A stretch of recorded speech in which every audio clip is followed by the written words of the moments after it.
covering a few introductions to some openings, and I discovered I didn't record them, so gotta record them. I'm gonna do them over. Okay, I'm gonna concentrate today on some what we call double king pawn openings. Okay, now some of these openings are out of fashion. Some were popularized over 100 years ago, and they've been analyzed to death. And then we're also going to look at trends and in some of these openings and what you might expect. We'll explain that all as we go. So I thought on the simplest form today, I would just show an opening known as the Danish Gambit. And the Danish Gambit, white's going to sacrifice 2 pawns right out of the opening for some rapid development and open lines. Okay, now, 150 years ago, if a strong player played this opening as white against somebody that, they might have the basic fundamentals of chess down, the chances are the gambiteer would just roll to a crushing victory, simply because of this development lead. I mean, look at poor black. The only thing that's changed on his position is this pawn has vanished. Okay, but as far as white goes, he's got both bishops out and developed. They're pointed towards the black king should he castle king side. There are 3 half-open files. The queen has mobility. And, of course, the knights are coming out. I mean, white has a lot of potential, a lot of space. Let me get rid of those arrows a second. Okay. And black, on the other hand, he's kind of stuck with those diagonals. That's not much to maneuver for black. Okay, but they came up with a remedy to this. And one of the theories on playing against a gambit is to simply return the material. Now, let's explain something about the gambit. A gambit, when you give up material for short or long-term gains. Now, here white's given up 2 pawns, and a short-term gain is the rapid development he has, and the long-term gain, of course, would be that over the next 10 moves he can build up an overwhelming position and probably successfully attack the black king, earn himself a checkmate, maybe pick up more material, and be able to transition to a simple winning endgame. Okay, so as I say, one of the theories is to return the material, and then since black took time grabbing that material, white's going to have to take time gaining it back. Okay, so the first move in this position for black is to play d5, offering 1 pawn back. Now it kind of puts white in a little bit of a dilemma. His bishop's under attack, and if he takes it with the pawn, he's still 1 pawn ahead. He's 1 pawn behind. At least he's gotten one of his 2 pawns back. But this bishop on c4 has been neutralized, at least along this diagonal. Now we're going to see some other openings where this little same factor comes into play when we get a little further advanced. Okay, now let's back this up. So the best move for white is to simply take this pawn with the bishop and maintain activity on this diagonal. But one thing black has accomplished, let's get rid of those arrows, is black has achieved some more mobility for his pieces. Before we just had these lines. Now suddenly, black has extended his influence into the position. He's covering a little more territory now. So, by returning 1 pawn, black got some activity. Now, black will play knight f6. And the idea here is that if white retreats his bishop, which is probably not a good move, black is just going to exchange queens, and if he preserves casting privileges, a lot of white's attacking chances have vanished, not to mention the fact that black is just going to stop and collect his pawn back. Okay, so well, actually, he's going back to 2 pawns ahead again. So at this stage, I think it's safe to say that black has a winning game. So this kind of forces white's hand. This move sets a little trap with a counter trap. Now, the overworked piece or overloaded piece, this king is both overworked, or we can use the term overloaded. It's defending the queen and it's defending the pawn. It can't defend them both. So white goes and gets his pawn back. Check. And black looks at this and says, oh my god, what do I do? If I take the bishop, I'm going to drop my queen. Well, it's not that simple. And black might consider king e7, but on king e7, his king can't castle. He's caught in the center, and white has his 2 pawns back. So black just simply falls for the trick and takes the bishop and makes a queen sacrifice. But the queen sacrifice is only temporary because black has a discovered attack. Bishop b4 check. Check. And the intention is that the rook will take the queen. So if white gets out of check by blocking with his knight or moving his king, he's just going to drop his queen for free. So white must return the queen for a minor piece. And now this bishop takes, and then the knight takes back. And material equality has been restored. Okay, it's that simple. And black to play now, and the move I look at here is rook e8, which creates a threat. Okay, now white must deal with this threat on his pawn. And the grandmasters, they look at this and say this game is even. And they're probably right. Myself, if I had to be white or black in this position, I would probably take black. And let me explain my reasons. Okay, if we transition down to an endgame, both sides need to run their passed pawns up the board. Now, it's true white's is closer, but, we could argue that white's going to move his 4 pawns up the board, okay? And black is going to be moving his 3 pawns up the board. Well, 3 pawns move faster than 4 pawns. So my argument here is that black is going to make up for the difference that white's already has, his passed pawn he already has is advanced. The other reason I like black is because black's queenside pawn majority is on the outside. Now, there's a term, outside passed pawn. We know what a passed pawn is. It's a pawn that can advance, that can't be blocked or captured by an enemy pawn. Okay? But the outside passed pawn is one that's considered to be outside the, get rid of these arrows, outside the influence of the kings. Okay, so like for instance, both kings are on the king side here. But eventually, black is going to get a passed pawn on this side. Well, it already has a passed pawn, but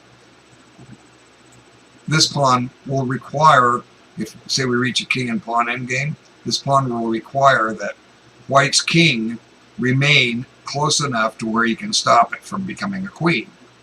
Okay, and the further outside that pawn is, the farther this king would have to travel to either go collect it or keep it in range so that it can't just run to the back rank unopposed.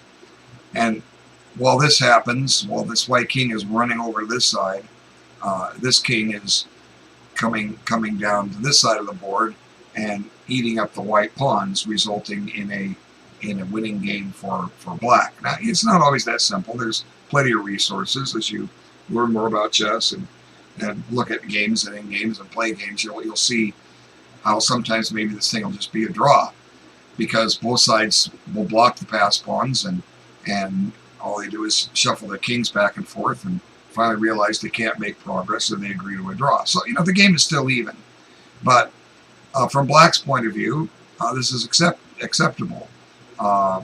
This one of the strategic objectives of chess, particularly in grandmaster match play, is win with white and draw with black. And if black holds a draw here, he's done his job.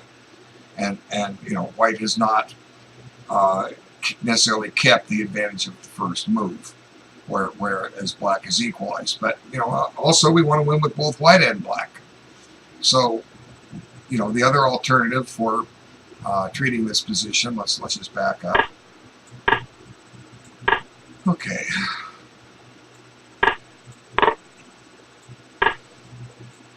Wait. No, I'm making the wrong move here. I apologize. Okay, now here. So the other alternative for this position is to try to hold on to the extra material. Now there was one method. I think it was Al Horowitz. He was a leading American player. He founded the magazine, co-founded the magazine Chess Review with Isaac Cashdan, Grandmaster, and he had his. Eventually, in late '60s, they merged with Chess Life. Became Chess Life Review for about 10 years, and reverted back to Chess Life. And he was a strong. I think he was just an international master, but he has some. He was one of the authors that I grew up reading. Fred Reinfeldt, Al Horowitz, Irving Chernow. That I learned a lot of basic principles, and one of his most well-known books would be Chess Openings, Theory and Practice. Published in the '60s. Lines are out of date, but they gave a lot of variations and ideas. And he had a method that black would bring his pawns up like here and transfer a knight up here, and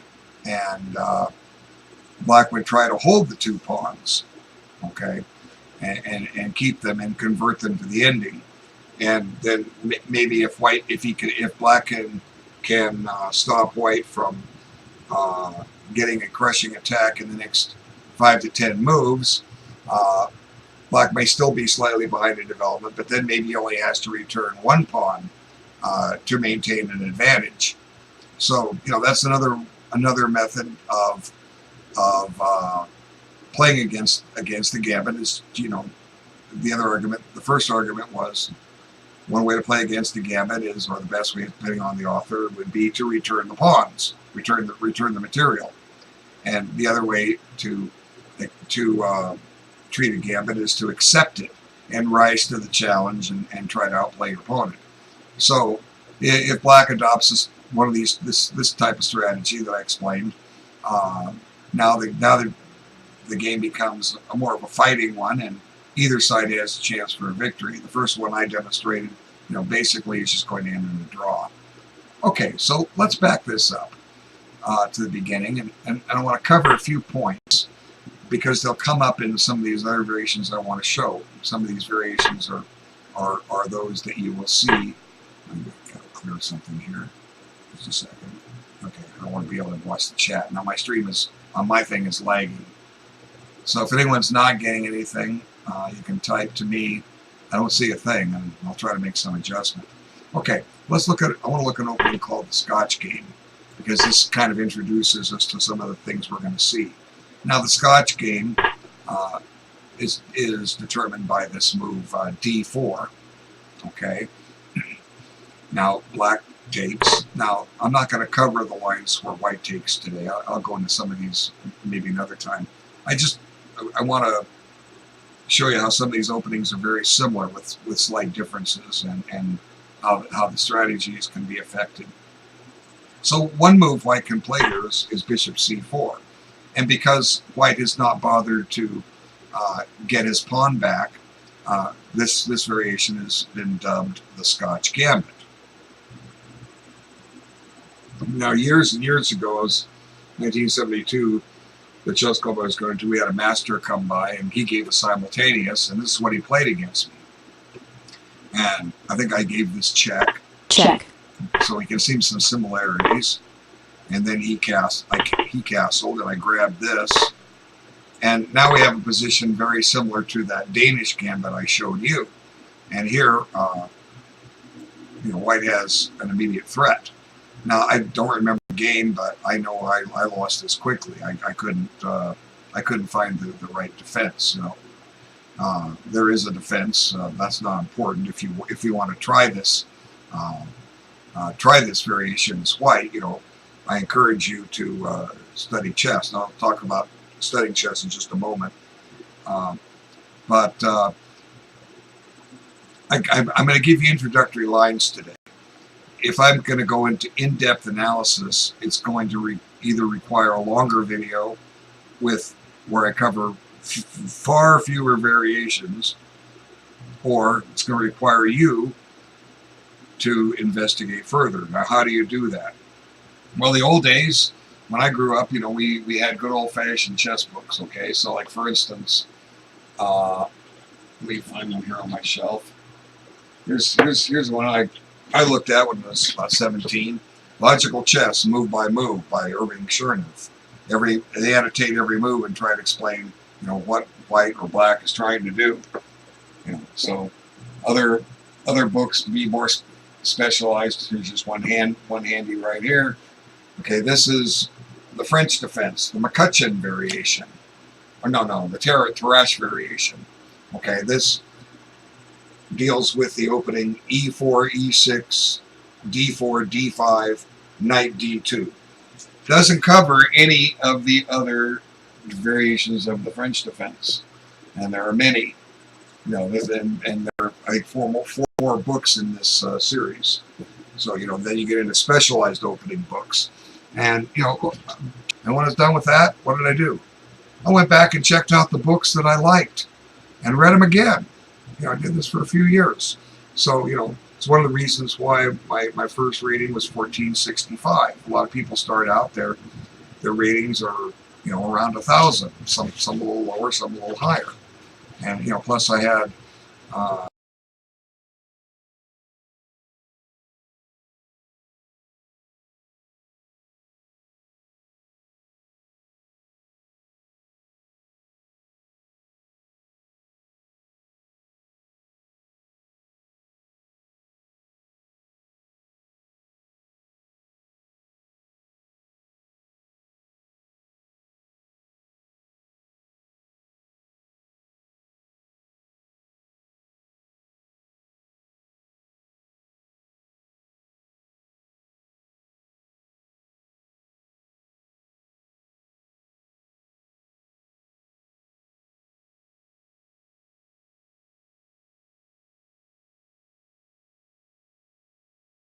three and a half years experience playing in school chess clubs, but before I got into rated tournament play. Okay, so objectively, with a chess book, have more detail. You discover there's several variations.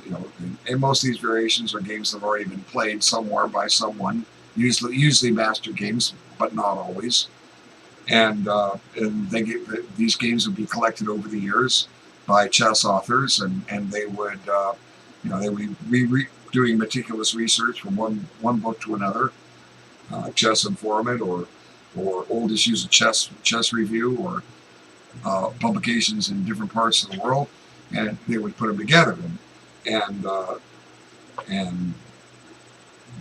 then the stronger players the grandmasters would read all these books. Like Bobby Fischer used to read Shachmatny Bulletin.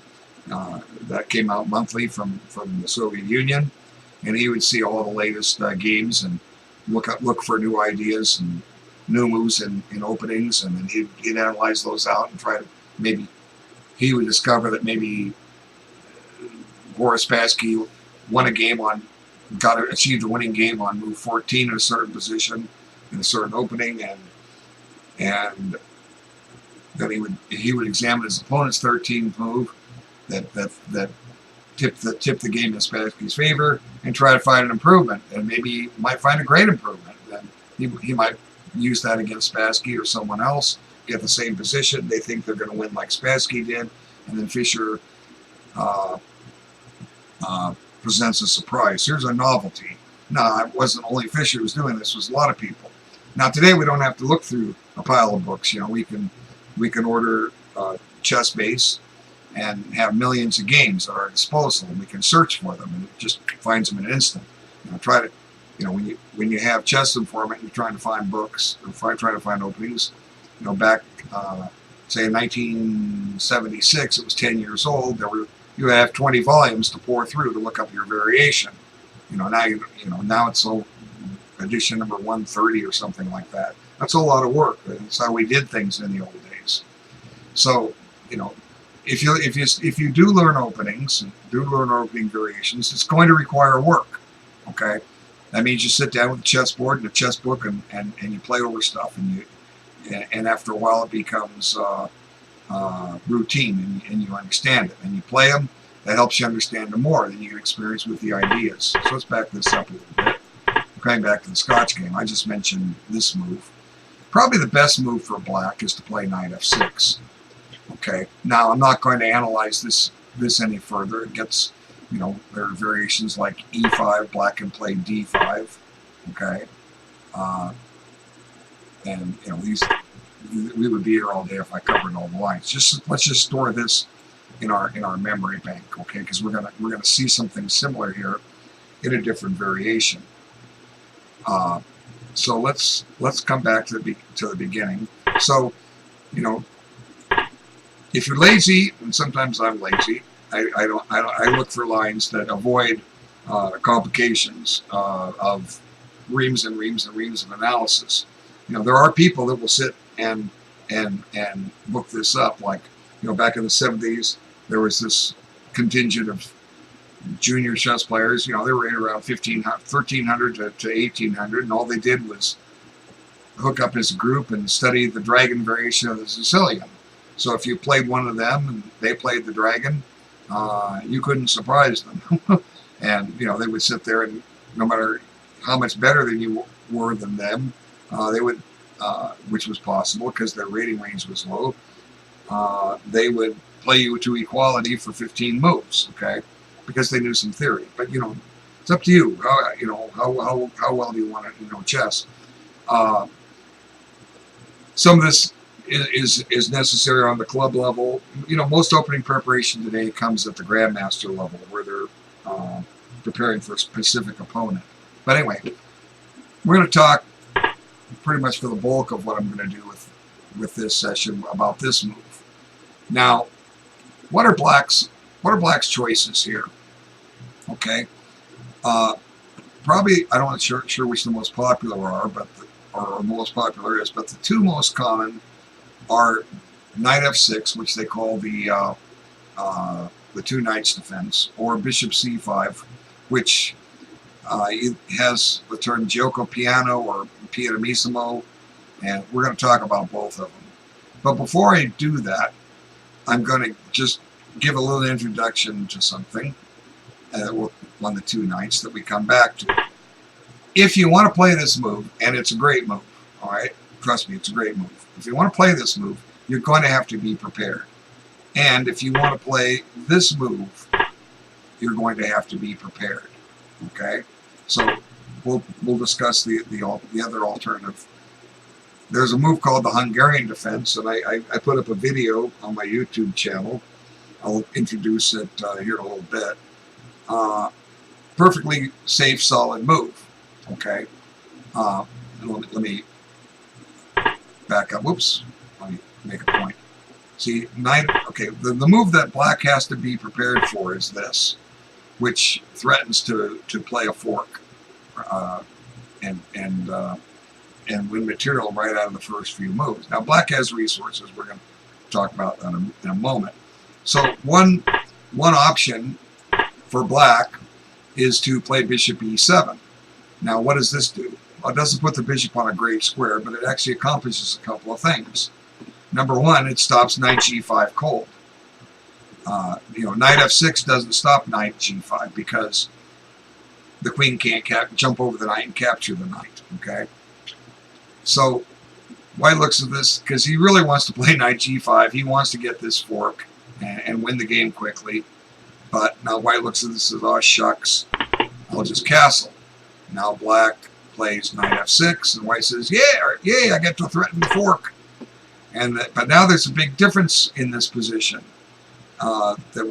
in the normal two knights defense. These moves have been added, so we have a similar position, but it's different. And black now simply castles and defends the f7 square, and white says, "Oh shucks." Okay, so and believe it or not, I've seen people they will do this, and they think they're getting somewhere, but generally this is a bad idea. My opinion, black has a strategically won game right now because he has an extra piece. White has an extra pawn, but he's not going to be able to keep it. The logic being here, black's winning strategy is, you know, black has 6 pieces, white has 5. Let's use the extra piece to win a pawn. And once we won that, let's go win another pawn. Now, hopefully, the pawns we've won have given us a pawn majority. Otherwise, we got to go win another pawn. But anyway, then you use your extra piece to help advance your pawns up the board. And that pawn gets farther and farther and farther, and eventually it's going to promote, and white must give up material to stop it. And then white has a completely lost ending. So strategically, I think black is winning this. Okay, so let's back this up, and then we'll talk about the Hungarian defense after we've covered some of the other lines. Okay, I'll give you a brief introduction. Again, I already have a video on it. So in this position, black has 2 moves that are considered playable. Okay, one is to bring the bishop here, and we'll talk about that in a moment. And the other one is to play d5. Now, when he plays d5, this is similar to what I showed you in the Danish gambit. If white takes with the pawn, this diagonal is cut off. Okay, but what often happens is this: black will take his pawn back, and we're going to come back and look at this line in a little bit. The knight takes here. They call this the Fried liver or Fegatalo attack. And here comes check. Check.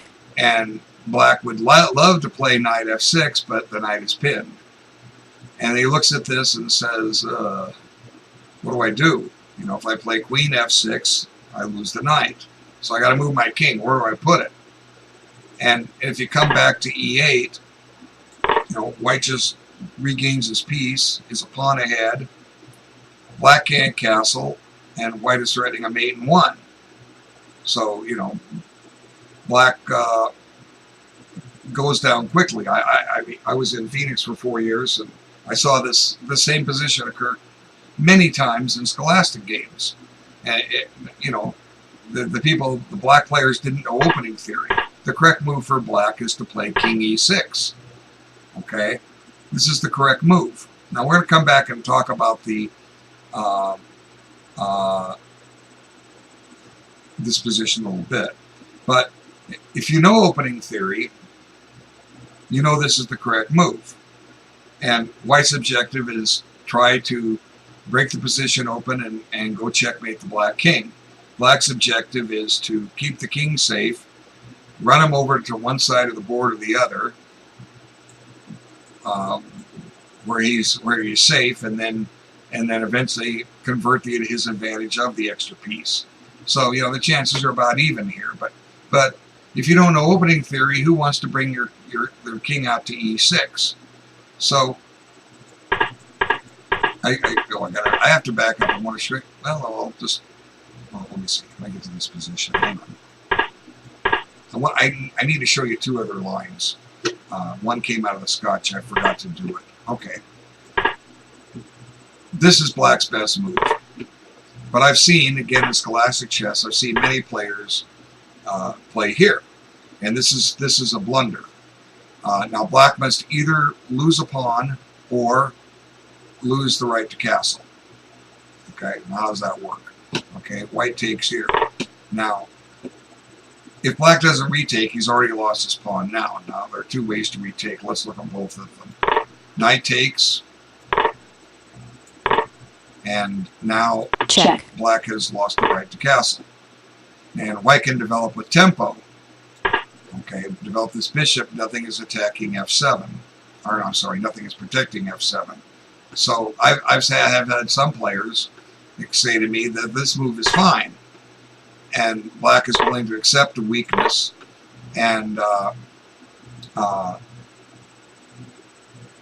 logic being that these pawns, even though they're doubled, they're controlling a nice stake in the center. And we're going to see something similar to this in some of the variations I'm going to show you in a bit.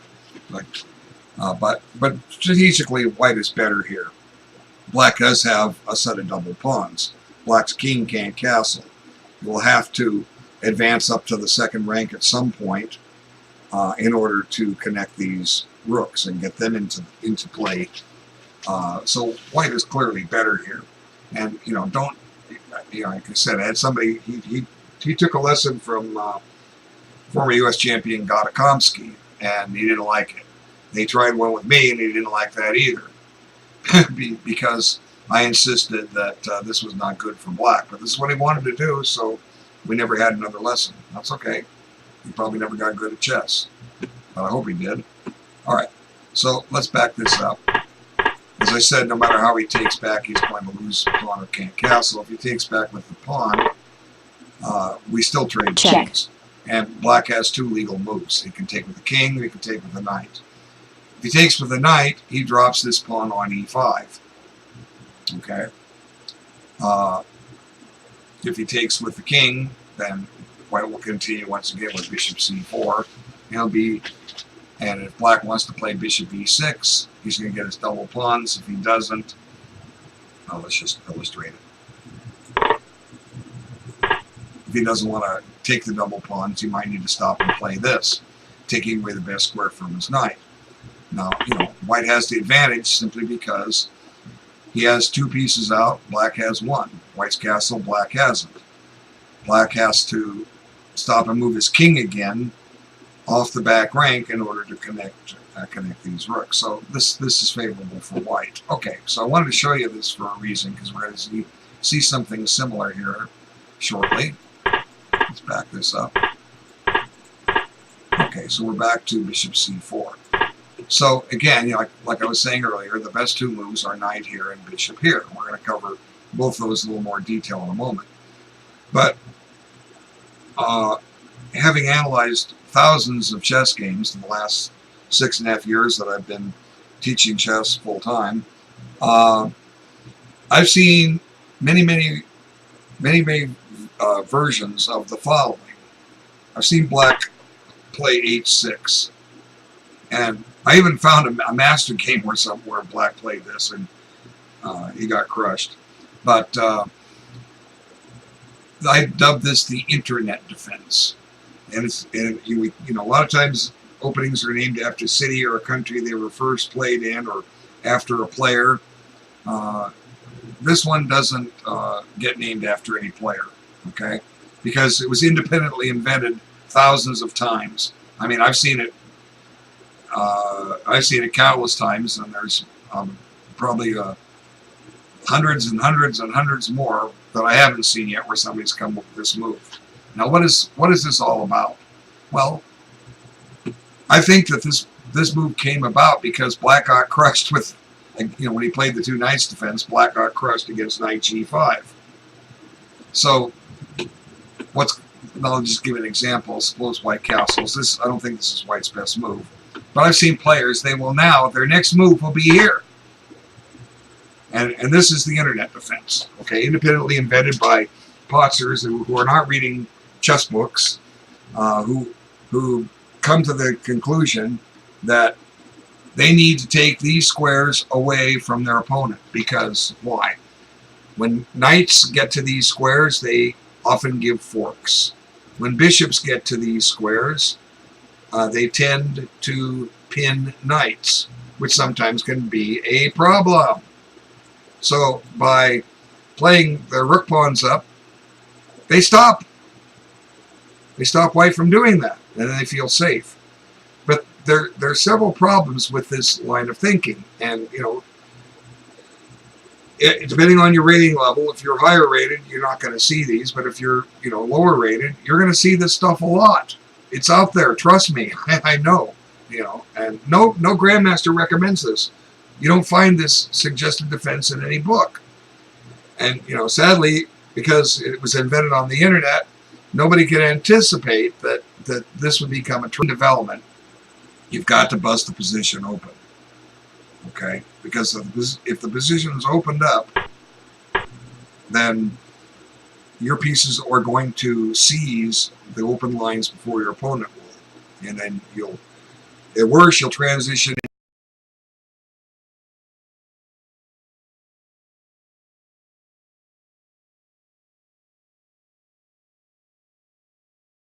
to a superior endgame. At best, you'll end up with a checkmating attack.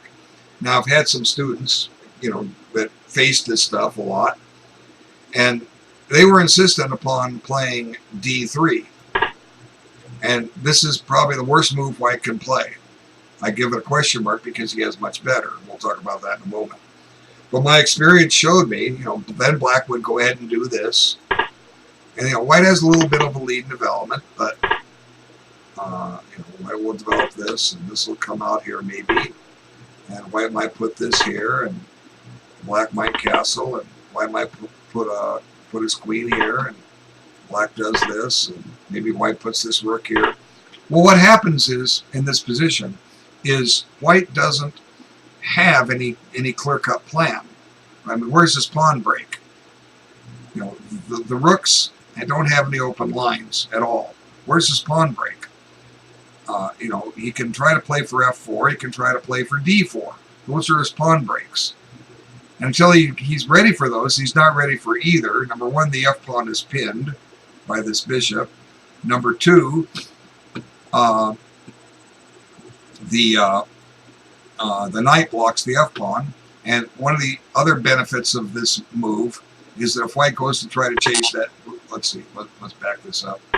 If white goes to chase that bishop off this diagonal, it suddenly has a little place to hide. And it's one of the reasons why the internet defense, they think this is such a valuable defense, because they got a place for their bishop to hide. Okay, but white still has the lead in development, but white doesn't have a strategy until he gets a pawn break. He can't develop any kind of coordination with his pieces. Oh, by the way, black now has a threat. Okay, so what would happen with my students' games is they would run out of things to do, and then suddenly, as black caught up in development, these weak moves became strengths. Because once again, white didn't bother to open up the position, and white couldn't do anything. And slowly but surely, black started out, play white in this position, and then win the game. So, that to them, that justified continuing playing the internet defense. Okay, this was invented in online chess. Nobody gets credit for it. Too many thousands of people that discovered this variation. So what do we do here? Well, I said you have to open up the position. So the sharpest move is to play d4. Now, we talked about this in the Scotch game. The absence being this was back on f1 and this was here. But here this move is worse, because now black's in the Scotch he lost casting privileges or a pawn. Now it's worse. Okay, pawn takes. If black takes with the pawn, this king is overloaded. We've talked about that before. He's guarding two squares.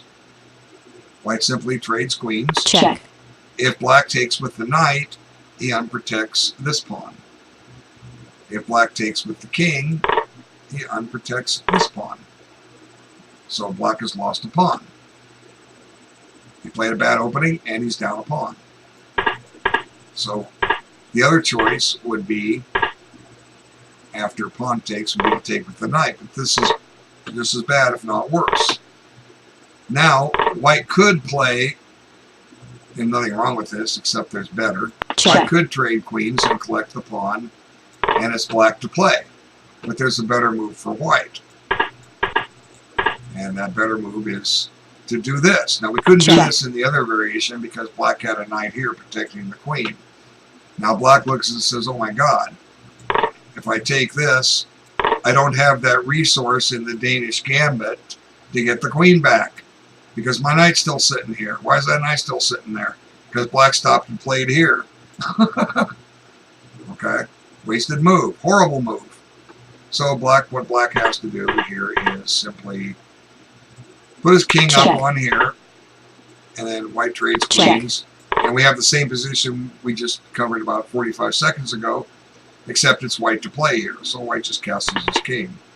And black is in trouble.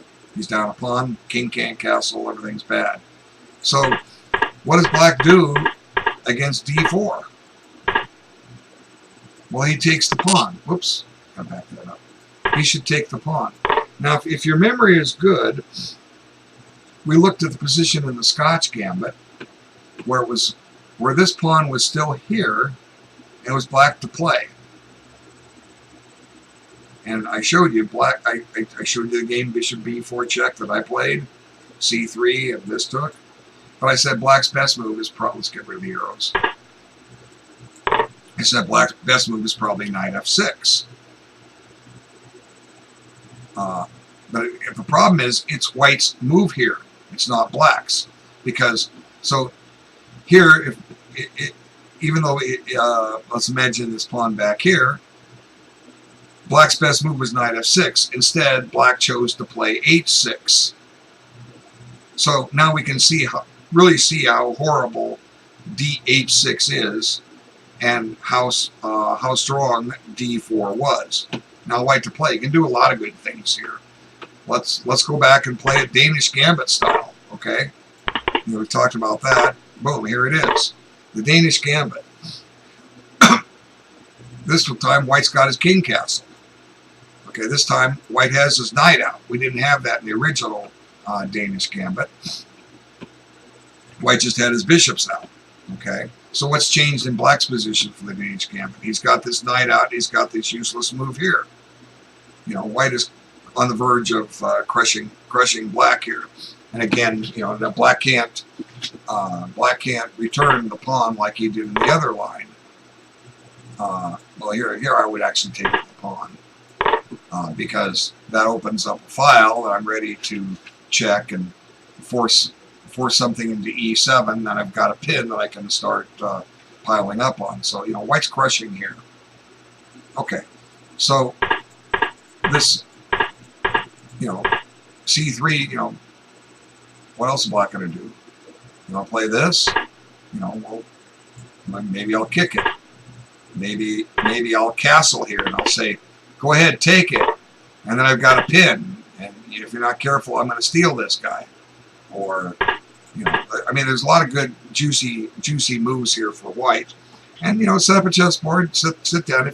Because you're going to, if you're one of the lower ratings, you're going to run into this h6.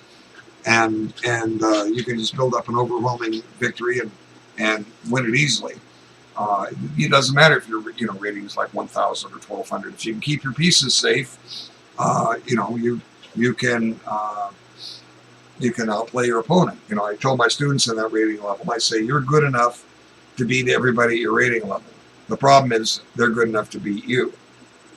And then I work on ways so that they don't get bad games. They just and don't make simple mistakes like this h6 that are costly, and how to take advantage of them and tip the scales of victory in their favor.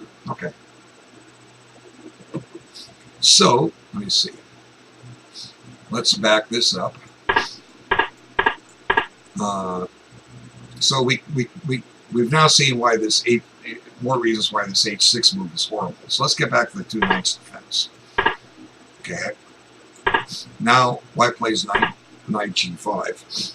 Now black has two moves in this position. I don't have all the analysis down, but you need to check it out. One is, they used to call this the Wilkes-Barre variation. Wilkes-Barre is a city in Pennsylvania, and maybe 100 years ago thereabouts, somebody played this line in a big tournament and won in spectacular fashion.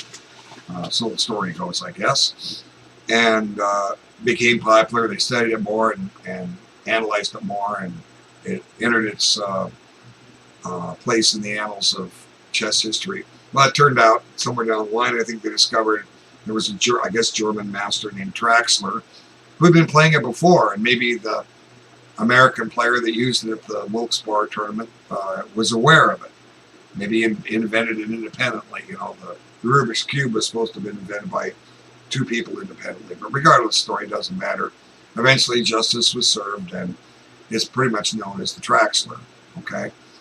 Now, there's some interesting stuff here. I'm going to just give you an introduction. This is a mistake. Now, back in 1974, I was rated around 1830-ish. And I was playing in an under 2,000 section, and on the board next to me, there was a little old man. He was probably, I don't know, 75 to 80. So he was born most likely in the late 1800s, meaning he grew up with during the primes of Lasker, Capablanca, Yakine, and others in that generation. Okay, and he played as black. He's in the 1830s. Also, he's playing against a 1900 player, a young guy about 25, and I don't remember the entire game, but I do know what took place was White did take the knight on f7. I'm sorry, took the pawn on f7 with the knight. And the little man gets this little sacrifice here. And, you know, you can study this. You need to study it. I'll just give one line, just because there's a clever move here. Black has a choice. He can play queen h5, threatening a mate. Or queen h4. But the move I like to show is that he can just ignore the threat on his queen and castle. You wouldn't think black could castle with a knight infested in this position like that, but the rook was under attack was the only thing. The king, we didn't violate the rules. So the rook can be under attack and castling. The king wasn't in check. The king didn't pass through check. And, you know, and now White can't take the queen. It's illegal. See, it's not going to let me. Yeah, see, it won't let me. Why? Because the knight has been. But I like to show this position. Okay, so let's back it up. So you don't want to take with the knight. And in the game, the aforementioned game with the little man, I don't remember the game, but he just built up this crazy attack and probably sacked a time or two more, I don't know. And White went down in flames, okay? So the correct move here is to for White, is to take with the bishop. Check. And I believe the best move is here. Now, surprise, surprise, and I've been prepping people for this. When I work one-on-one, I ask a question. What's black's threat? Black has a threat here. And, you know, now I'm not working one-on-one and nobody's typing in the questions. So what is black's threat? Well, maybe you see it, maybe you don't. The bishop is defended by the knight. If you can get this knight, get rid of this knight, I will just burn a move so I can make it black to play. Black just plays h6. And White must retreat his knight and lose his bishop, or he must retreat his bishop and lose his knight. You can't have them both. So it's simple. All White does here is retreats the bishop back to here. And White's won a pawn. Black still has some activity. You know, it's still a chess game. But you know, you'll need to be prepared for this, because you know, one day you're going to run into it if you play this opening as White. Okay, so enough on the Traxler. There's only one other move, and that's d5. Whoops. d5 here. Oh, I need to show you one other thing I forgot to show you. Okay. This is a tricky move, and it's still catching people today. Because within the last few years, in my video lessons group, we had maybe I have the hiccups. We had a correspondence match against another club, and they tried this on about 6 or 7 boards, and they got away with it too. It's disgusting. But anyway, this sets a trap for White. You know, what was it White's trying to do in this opening? He was trying to get his knight here and make a fork. Well, he can't put the knight here now, but hey, look, we can take the pawn. And this falls right into Black's plan. It's a blunder, knight out.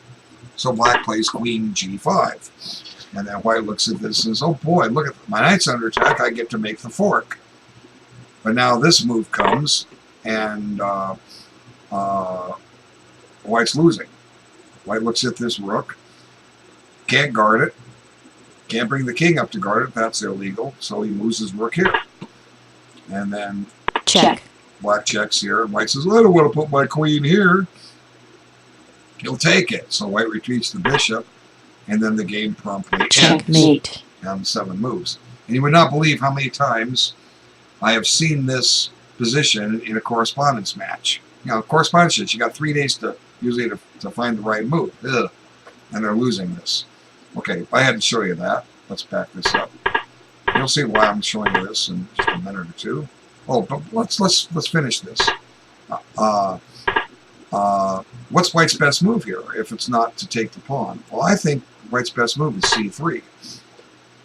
Now, what are Black's choices here? If he comes back to e6, you know, I think White can just safely win a pawn. I don't think Black has anything for it. Okay. Well, let's see. I don't know. Queen g5. I still like White here. You know,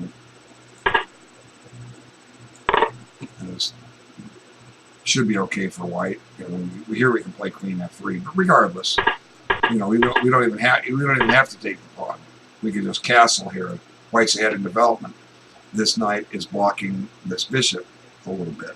But regardless, if Black goes here, this is it's White's turn. White might as well just castle. So I have now. If you get in a position where you want to put a piece back where it started, be aware that you may have to put that piece back where it started. Okay, depending on the position, every position is different. The way I like to teach this is if this position arose, I tell my students, whoops, get it back here.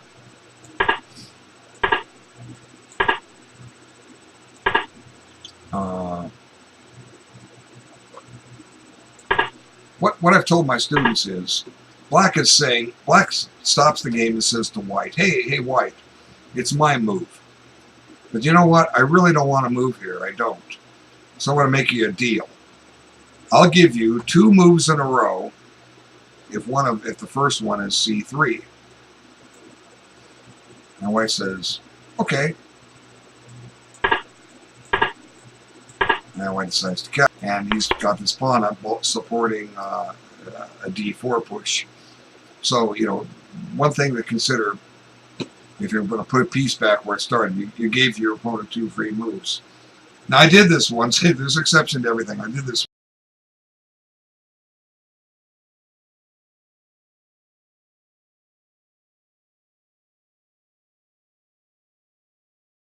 once about 4 years ago. I was playing a player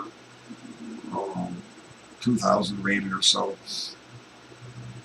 and I moved a bishop to attack a pawn and forced it to go forward to freeze his pawn structure and put his pawn on and hinder the activity of his bishop, because his bishop was on the same color as the pawn I forced him to. So I attacked the pawn, he pushed the pawn, I backed my bishop up. I gave him 2 moves in a row, but I gained a lot from it. So, you know, we just about every rule we teach you in chess, there's an exception.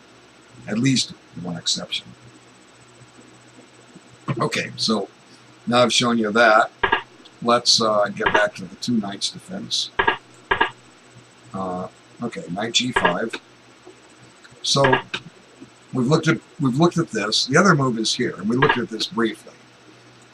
But I want to cover one more line in the 2 knights, or in this position. Now, there's no rule that says that White has to play this. Okay, there's an alternative, and once again we have a misnamed opening. When I grew up, they called this the Rio line. Rio, like in Rio de Janeiro. But somehow it got renamed the Lolly. Is there someone named Lolly? I guess so. That's what they call it now. Now, if you remember chess.com, they have their, I think they call it lessons.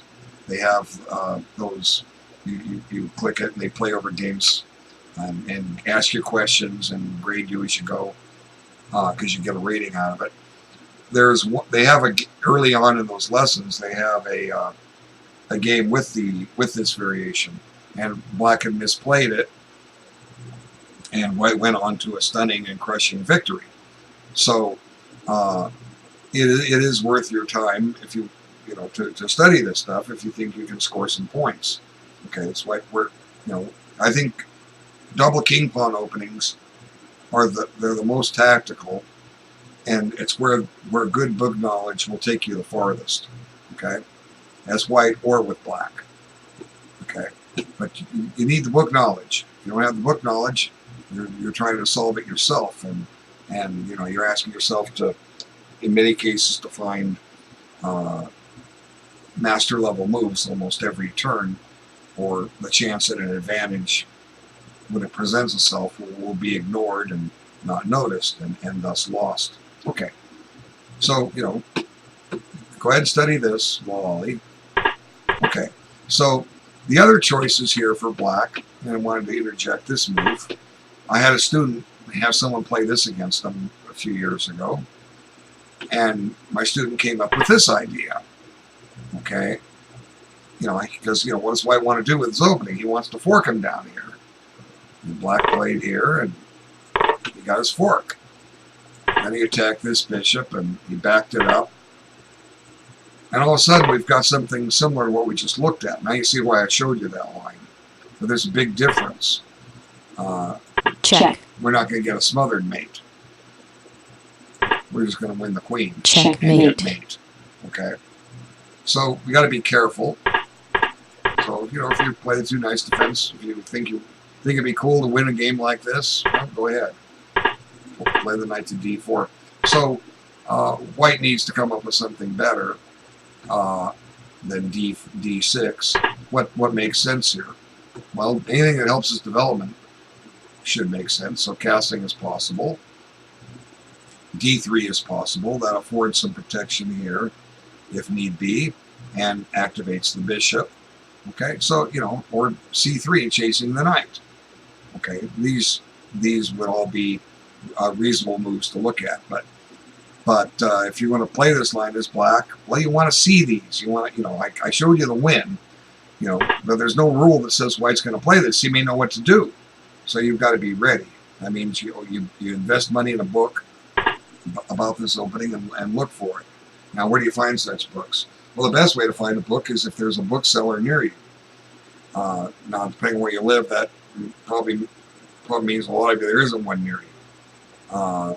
But if you go to any major weekend tournament, generally they have a book dealer will show up there with hundreds, maybe even thousands of chess books for sale, and you just happily walk in there and spend some time and look around. You know, the other place is your public library, and maybe you'll find something there. You might not find the specialized opening books, but you might find modern chess openings, which hopefully will cover all these lines I've been sharing. You know, or you know, the other alternative is Amazon, or just search for it and see what happens. You know, you'll find these books. You know, there's ways to get it and learn these lines. Even if the analysis is old, it's accurate. You know, the openings may fall out of fashion because they were finally refuted, but you know, someone may not, you know, your opponent may not know the refutation, or if he's good enough, he may solve it. But you know, everything's relative. If you want to try these openings, go for it. Let's study them. Okay, let's back this up. So, oops, okay.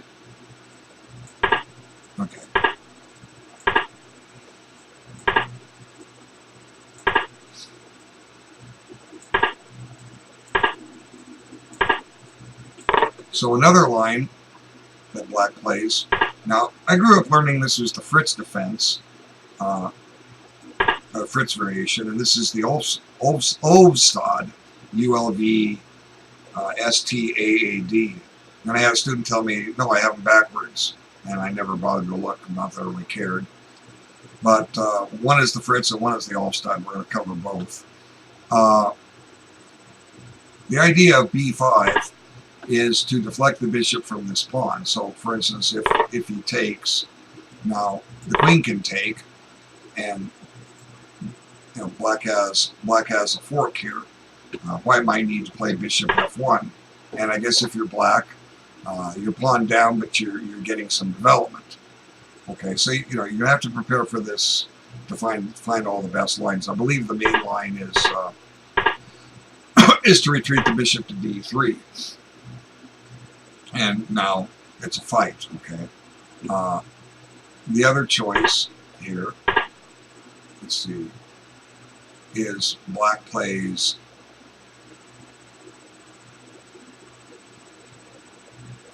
knight a5. Yeah. Okay, so this is the most common reply. And usually if black plays this, he's well versed in theory. And I had a game just maybe 6 months ago against a 1800 player, and I have a line I use against this that he was not prepared for. But I can promise you, if someone's playing this, they're ready for this. Okay. So the line I like to use was taught to me by an expert of the Two Knights Defense.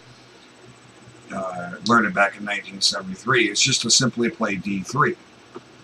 And but let's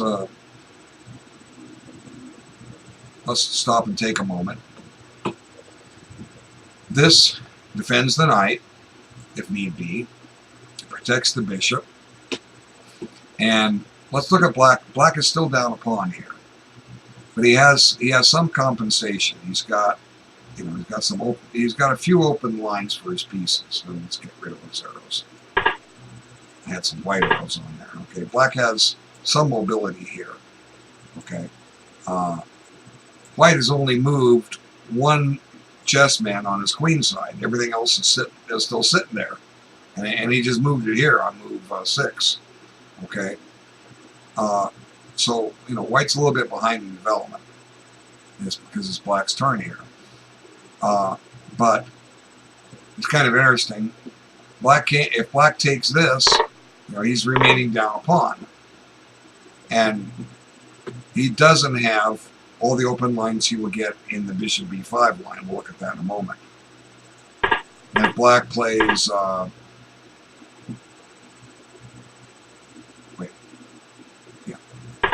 let's back this up. If black plays this, he has a disaster on his hands. White's going to play queen f3. Now the problem for that, now black has a problem. I have to sneeze. Okay, black's problem is this knight is loose, and there's a mate threat. And if the knight comes back, white can have his way. He can do this. I guess he can even do this. And black's in a bad way. So black pretty much has one move here, and he's just getting crushed. Okay, so bishop e6 guards everything. And now there's those double pawns again. And white has an annoying check. Black has a choice. Move his king, or which might be his best, because this runs into here. Now we take that. Rook's on pre. Now we steal this with check. That's a fork. We're attacking king and rook. So white just takes this, and he's one apiece. And he's up 2 pawns as well. So this thing can turn on black really quick. So let's back it up again. So I'll show you black's best move. Black's best move is to kick the knight. And the knight comes back here, and then we kick it again. Now that's a trick, the pawn is overloaded. It can't guard the bishop and protect the square at the same time. So, taking this is only good for white if you could play queen a4 check, but his c-pawn is in the way. Queen a4 check would be a fork, of course. So you want to look this line up. Let's see, let's back it up. White's choices are moves like queen e2, knight e5, maybe even knight d4. But anyway, look, if you're going to play these lines, look them up. Okay, if you want, because you maybe want to try the white side of this, and you'll need to know it if you want to try this, because I think the other line offers black more chances. And then and this is the line black is ready to meet. Check. Okay. So like I say, when I played the 1800 player 6 months ago, he was ready to meet this, and the main line goes here. We take, and there's several lines, and I'm just going to show you one. Now we kick this guy again, and now we kick this. But you see the big difference between this and the D3 line, I drew some arrows on the activity black had with its pieces. Now there's a lot more. I think black has more territory that he can work with, and even the B file is open. If we swing a rook over there, there's a lot of open lines for black. And I was talking about white's queenside activity, just a queenside movement. And the other line, he had one piece moved. Here he has nothing. Nothing is moved on the queen side. It's all sitting there on the original squares. That's all. Ugh.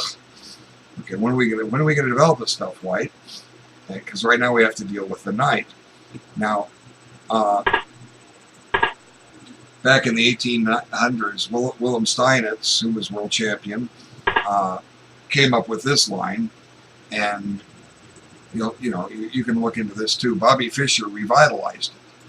White's willing to accept double pawns, but he gains the bishop pair.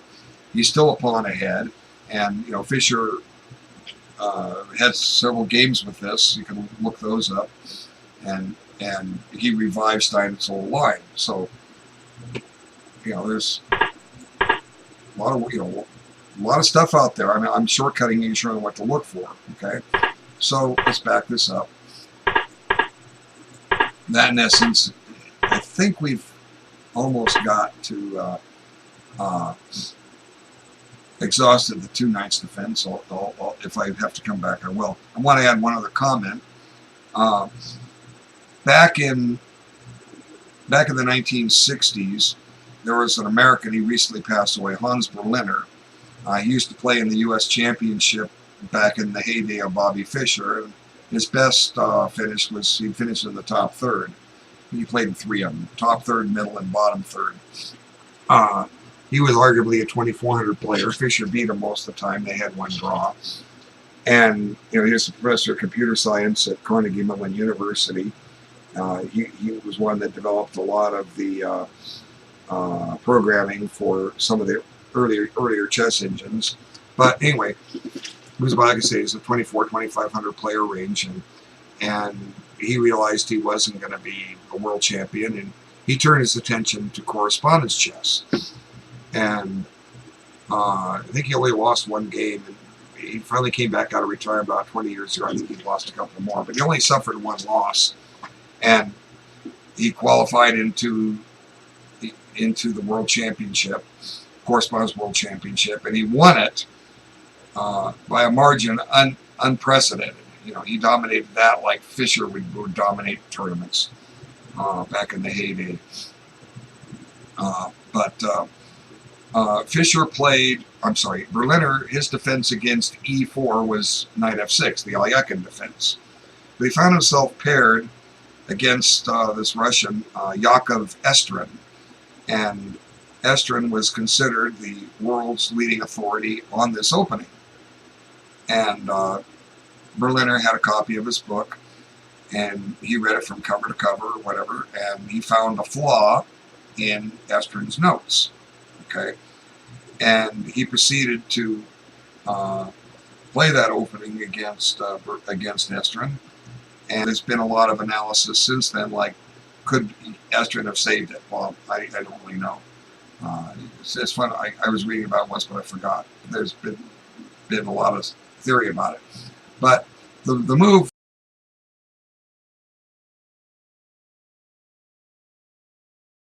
Berliner chose here was b5. This Fritz defense I was talking about. And I was reading Berliner's thoughts on this move, and he felt this was the stronger move. He felt b5 was stronger than knight a5. And why did he say that? He just said it very simple. Knight a5 puts the knight on the side of the board. You heard the expression, knights on the rim are dim, or knights on the rim are grim. Okay. So, they're interesting. Those are the thoughts of Berliner, that this was the stronger move. Okay. So what have we got about the two knights? What's left to say about the two knights? Because I think I'm going to pause this video about an hour, and I still have to cover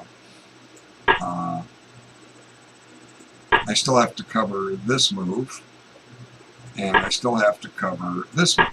I want to go into detail about those. So, you think this out. If people Ooh, this Twitch machine got unplugged. I'm still broadcasting.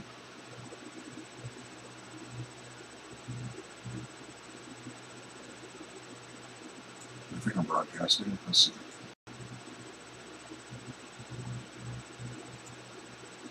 Well, I'm still recording. That's the most important part, and people can see the video. Okay. Oops, wrong one. Okay. So, you know, again, like I started out, you can play this move safely if you know the analysis. But you know, I've spent you know a good amount of time just showing you the main lines. I mean, there's sub variations, and then sub variations on those, and sub variations on those. There's a lot of work, but you know, to learn more about chess, you'll have more fun. And if you can do this, you can study other openings, right? These aren't the only openings we can play. You know, we haven't even touched the surface on other openings like the King's Gambit, or what if Black doesn't play a double King Pawn opening. So here's what I'm going to do. I think I've covered the bases. I'm going to stop streaming. That says I'm offline. Why does it say I'm offline? Well, I'm going to. The video will work. It says here, stop streaming, stop recording. I'm going to record.